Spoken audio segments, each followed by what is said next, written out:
Hello दोस्तों, आप सभी का स्वागत है आपके अपने YouTube channel GK show by Sohan Lal पर।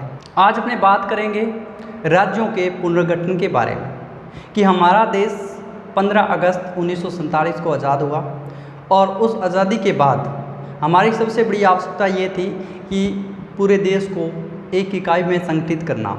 तो एक इकाई में संगठित करने के लिए उसको कई राज्यों में बांटना ज़रूरी था, क्योंकि हमारे देश के अंदर अलग अलग संप्रदाय और अलग अलग विचारधारा के लोग रहते थे।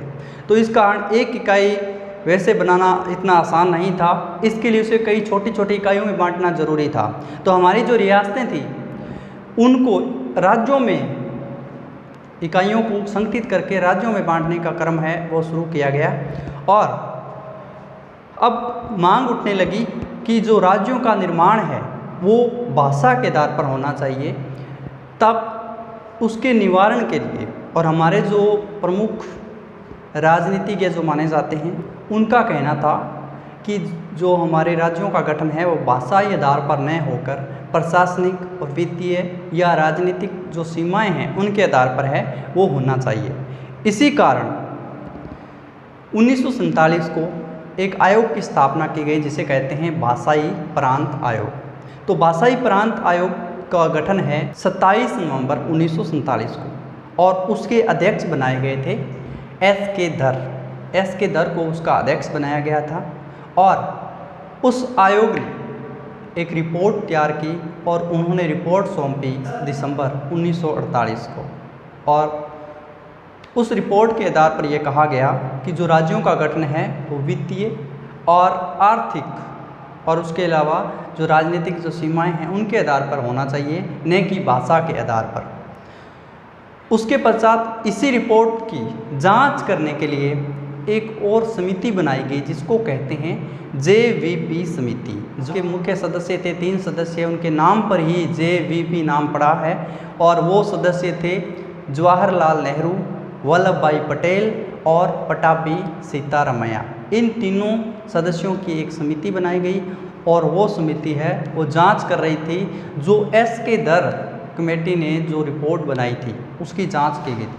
उसकी जांच के बाद 1 अप्रैल 1949 को इस समिति ने अपनी रिपोर्ट पेश की और इसने विरोध किया भाषाई आधार पर राज्यों के गठन का। मतलब ये नहीं चाहते थे ये समिति JVP जो समिति है कि राज्यों का गठन है वो भाषाई आधार पर हो। तो इस समिति की रिपोर्ट का विरोध करते हुए आंध्र प्रदेश के एक निवासी थे, व्यक्ति थे जिनका नाम था पोटी श्री रामालू।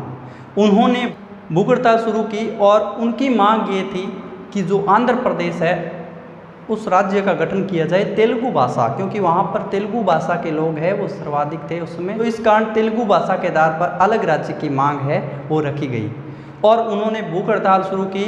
और 56 दिनों की भूख हड़ताल के बाद पोटी श्री रामालू का है वो निधन हो गया और इससे पंडित जवाहरलाल नेहरू को भारी ठेस पहुंची और उन्होंने इस पर विचार किया और 1 अक्टूबर 1953 को आंध्र प्रदेश को तेलुगु भाषा के आधार पर एक नया राज्य है वो बना दिया गया।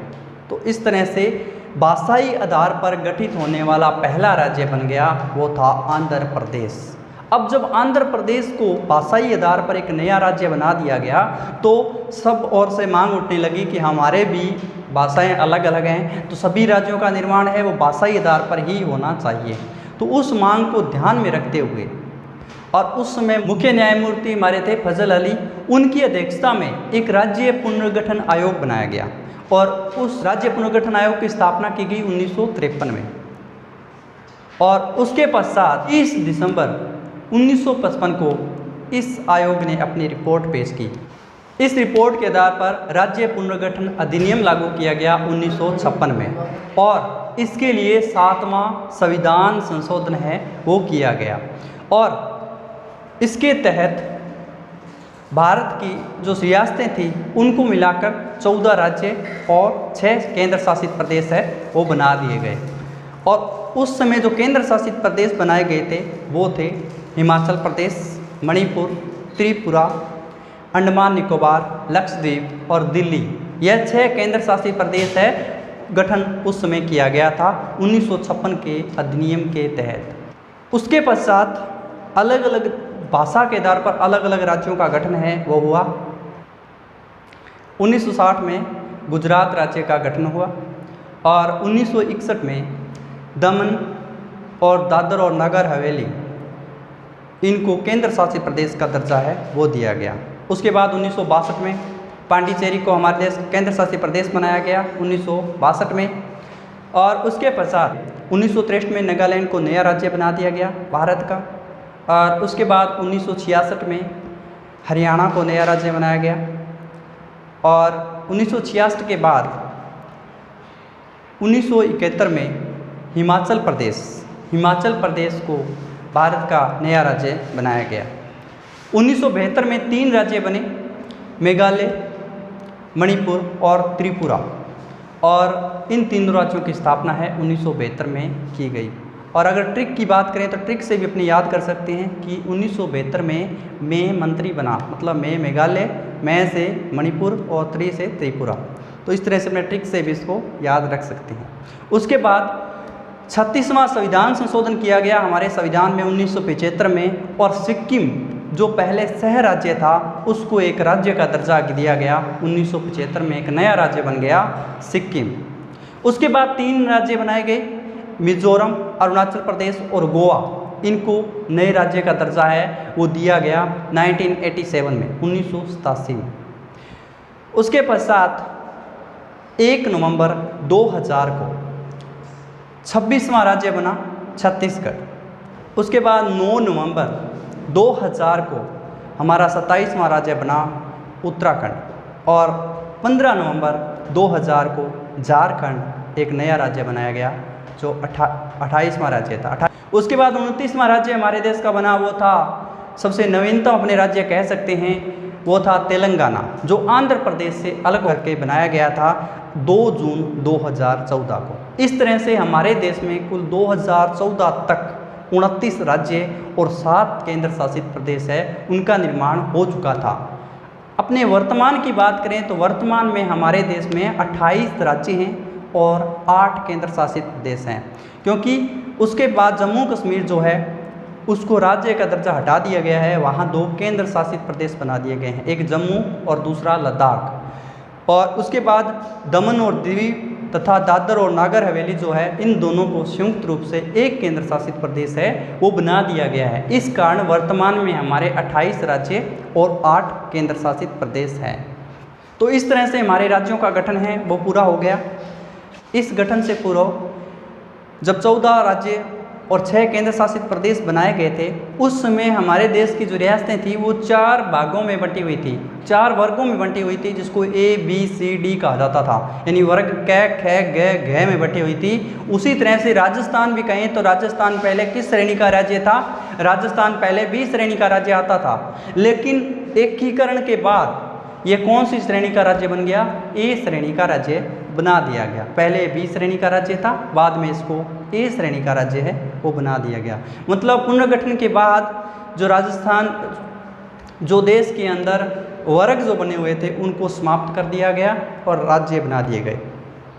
अब अपने बात करते हैं कि जो राज्यों का पुनर्गठन हुआ उसमें संशोधन कौन कर सकता है और हमारे संविधान में इसका वर्णन कहाँ पर है, तो इसके बारे में आओ जानकारी प्राप्त करते हैं। तो हमारे राज्यों का पुनर्गठन के बारे में या उसके नाम में संशोधन करना है, किसी प्रकार का कोई परिवर्तन करना है, तो भाग 1 की बात करें, भाग 1 संघ राज्य क्षेत्र के बारे में आता है। उसके बाद अपने बात करें अनुच्छेद 1 की कि हमारे संविधान के अनुच्छेद में क्या लिखा हुआ है। तो अनुच्छेद 1 के अंदर आता है कि भारत या इंडिया जो कि एक राज्यों का संघ है, मतलब हमारे भारत के लिए 2 नाम आते हैं, भारत और इंडिया, दोनों का वर्णन हमारे संविधान के अंदर मिलता है। अनुच्छेद 2 इसके अंदर वर्णन है कि अगर हमें किसी राज्य का नाम परिवर्तन करना है, उसकी सीमा में परिवर्तन करना है, और उसके अलावा कोई भी राज्य की सीमा बढ़ानी है या घटानी है, उससे संबंधित कोई भी परिवर्तन करना है तो उसके लिए परिवर्तन करना होगा अनुच्छेद 2 में करना होगा। यह आता है अनुच्छेद 2। इसके बाद आता है अनुच्छेद 3 अनुच्छेद 3 ये कहता है कि अगर हमें कोई भी संशोधन करना है राज्य के सीमा से संबंधित, राज्य के पुनर्गठन से संबंधित और राज्य के नाम से संबंधित कोई भी परिवर्तन करना है तो उसके लिए हमें साधारण बहुमत पारित करना पड़ता है संसद में। संसद में साधारण बहुमत पारित हो जाने के बाद उसमें परिवर्तन है वो हो जाता है।